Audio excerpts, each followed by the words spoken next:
നമസ്കാരം. മെട്രോ മാറ്റിനി ന്യൂസിലേക്ക് സ്വാഗതം. മലയാളത്തിൽ ശ്രദ്ധേയമായ സിനിമകളും കഥാപാത്രങ്ങളും ചെയ്തു മുന്നേറുന്ന താരങ്ങളിൽ ഒരാളാണ് ഷൈൻ ടോം ചാക്കോ. അസിസ്റ്റന്റ് ഡയറക്ടറായി സിനിമയിലെത്തിയ താരം ചെറിയ ചെറിയ വേഷങ്ങളിലൂടെയാണ് അഭിനേതാവായും മുൻനിര നായകന്മാർക്കൊപ്പമോ എത്തിയത്. പിന്നീട് നായകനായും സഹനടനായും വില്ലൻ വേഷങ്ങളിലുമൊക്കെ നിരവധി വേഷങ്ങളിലാണ് ഷൈൻ തിളങ്ങിയത്.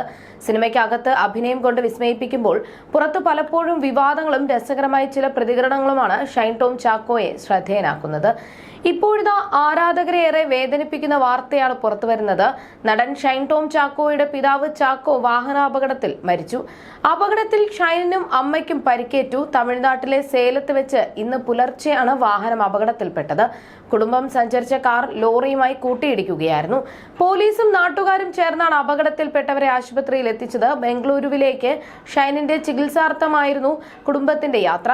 അപകടം നടന്നയുടൻ പരിക്കേറ്റവരെ തൊട്ടടുത്തുള്ള ആശുപത്രിയിൽ എത്തിച്ചെങ്കിലും ചാക്കോയുടെ ജീവൻ രക്ഷിക്കാനായില്ല. കാറിന്റെ മധ്യഭാഗത്തെ സീറ്റിലാണ് ചാക്കോയും ഭാര്യയും ഇരുന്നത്. ഷൈൻ ഏറ്റവും പിൻസീറ്റിൽ കിടന്നുറങ്ങുകയായിരുന്നു. മുൻസീറ്റിലായിരുന്നു സഹോദരൻ. ഷൈനിന്റെ കൈക്കാണ് പരിക്കേറ്റത്. ഷൈനിന്റെ കൈക്ക് ശസ്ത്രക്രിയ വേണ്ടി വരുമെന്നാണ് പ്രാഥമിക വിവരം.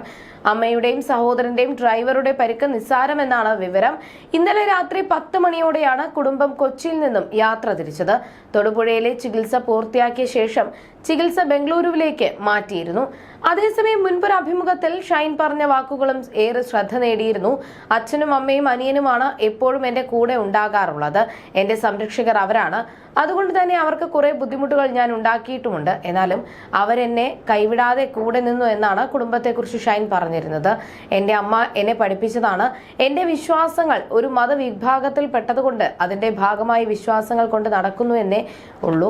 എല്ലാം വന്നു ചേരുന്നത് ഒന്നിലേക്ക് തന്നെയാണ്.